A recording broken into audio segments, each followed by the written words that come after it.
Hello, everybody. I hope that everyone's doing well today. I hope that we're all feeling peaceful, we're all feeling joy, and we're all just simply feeling alive. So today I just want to share a quick word slash testimony, and the title of the video today is Isolation, a blessing and not a curse. So I want to start off by reading from John 13 verse 7. Now this is one of those verses that we hear a lot, come across quite a lot in our lifetime, as Christians or whatever.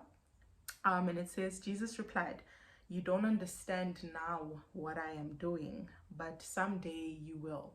And yeah, I don't understand. But anyway, in December, end of December 2020, end of December, okay, to December 2021, I made the decision to resign from my job.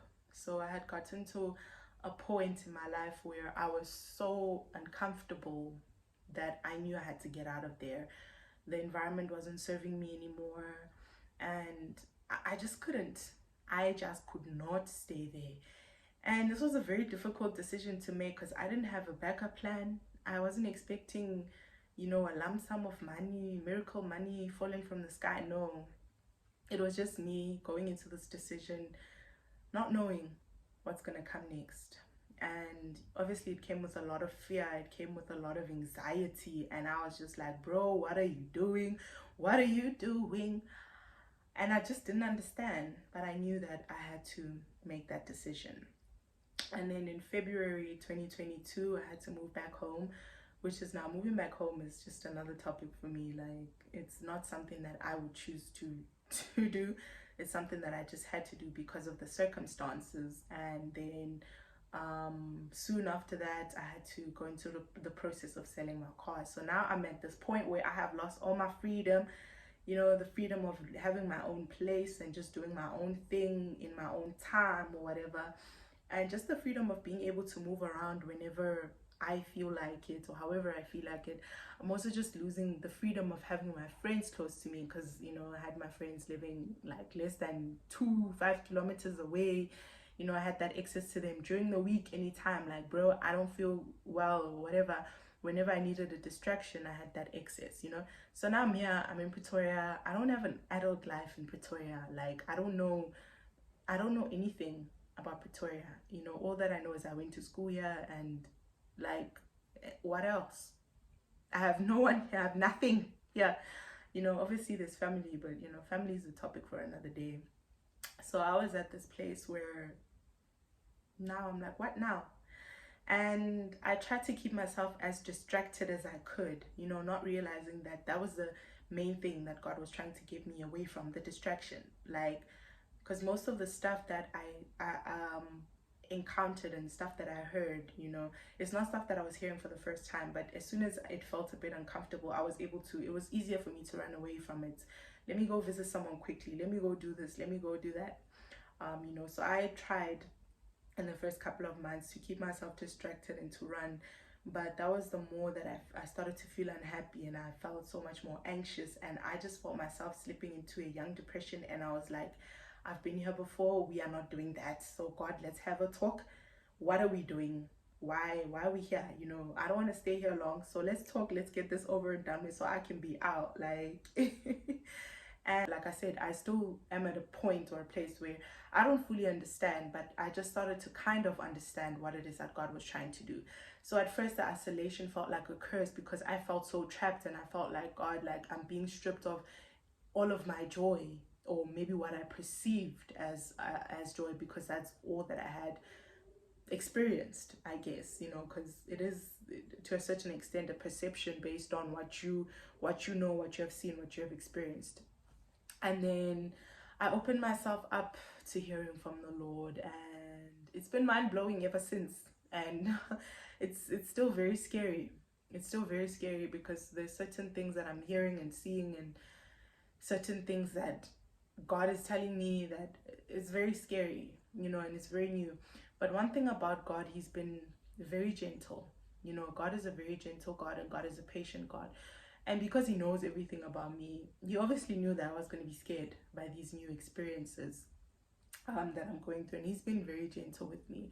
So sometimes I would feel like I heard something from God but doubt it, and it's just in little things, and he would bring some kind of confirmation that, child, you did hear what you heard. It's not a lie, you're not making it up, it's not all in your head.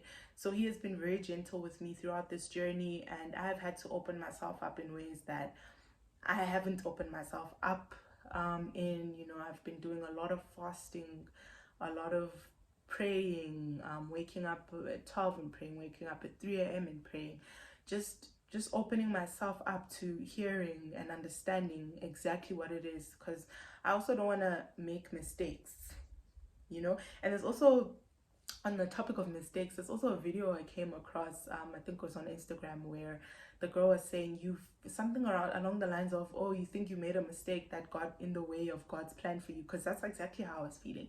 And she said, you know what, sweetheart, you are not that powerful. And I was like, whoa. She was like, you are not that powerful. None of us are powerful enough to get in the way of God's plan for our lives. If something that we're doing or a decision that we're making is not in God's plan, then it's not going to happen. It's not going to happen one way or another. It's not going to happen. All the things that God allows to happen in our lives, mistake or not, they somehow, I don't know, God's ways are bigger than our ways, his thoughts are bigger than our thoughts, but somehow they all fit into God's plan or his overall purpose, his will, whatever it is that he's trying to do. So I also had to remember that as much as I keep telling myself that I made these mistakes and I did this and I basically took myself 1,000 steps backwards, whereas I was making progress in my life, and I was starting to live in purpose and starting to live in whatever. I had to remember that I'm not that powerful, and if God felt the need to allow me to make this decision, which took me back 1,000 steps, then maybe I needed to go back 1,000 steps so that I could check. Maybe there's clearly stuff that I left 1,000 steps back that need to be resolved, that need to be fixed before I can go 1,000 steps backwards.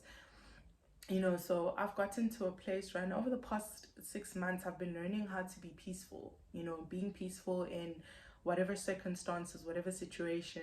There's a lot of healing that I thought that I had done, that I realized that no.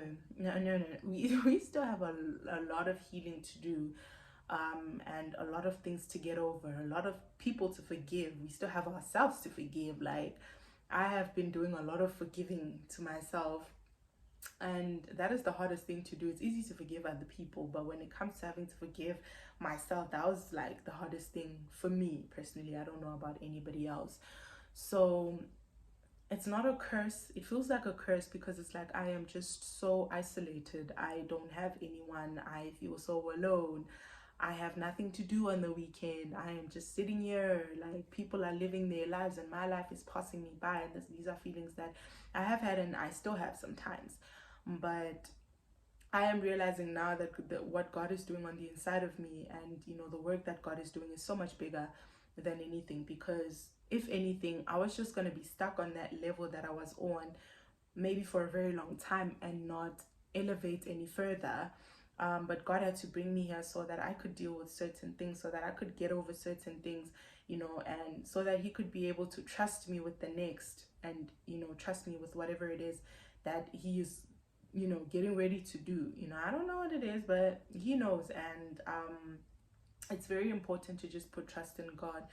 Trust that the same God that he was yesterday, he's the same God that got me to where I was back then, and nothing is going to stop him from getting me back there, and even further than where I was. So it's very important to trust God when you're going through isolation, and to open yourself up, to be like, okay, God, what is it that we're doing? Let's go. Because the more we live in denial, the more we try to resist, that's the more that we take ourselves backwards and we don't move forward. I can say that the peace that I have been feeling over the past couple of months, has been, it's been amazing, because there's been a lot of things that I'm literally watching things fall apart, like right in front of my eyes, but I've been able to maintain my peace regardless. Now, old me would have fallen apart with the things that have happened, and I think one day I will share, but for now, let's just say, it's been a lot. But the warfare, the it's been a lot, but I've been able to maintain my peace just in knowing that at the end of the day, God is in control. And if there's anything God allows to happen, then it's leading up to something. Even though I may not understand now, this is the verse that has been holding me like literally together during this time. That even though I may not understand now, it doesn't mean that God also doesn't know what he's doing. God knows what he's doing, and there's something that he's doing. And the fact that I don't understand it or I don't see it with my own human eyes doesn't mean that nothing is happening. So I just wanted to encourage somebody, whoever's going through an isolation period, or whoever feels like they're alone, who feels like God has turned against them, or they don't understand what's going on. Just remember that, God is a gentle God. Go to God and just speak to God. Get into closeness with him, and just also explain, like I said, God is a very gentle God, and he knows everything that you're feeling before you even feel it. He knows that you're confused. He knows that you don't understand. And if you ask him for clarity, and you ask him for just peace, and whatever it is that you ask God for, he will come through. He's a gentle God, he's a loving God, and he wants the best for us. So the fact that he might put us in situations that don't feel comfortable, or that feel like punishment, doesn't mean that he loves us any less than he loves anybody else who might be out there living their best life.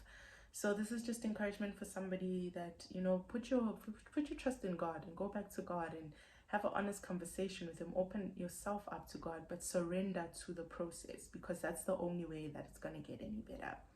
So yeah, that's all that I have for today. I hope that this word spoke to someone, and yeah, thank you for watching. Have a blessed rest of the day, night, morning, whatever it is that's happening right now.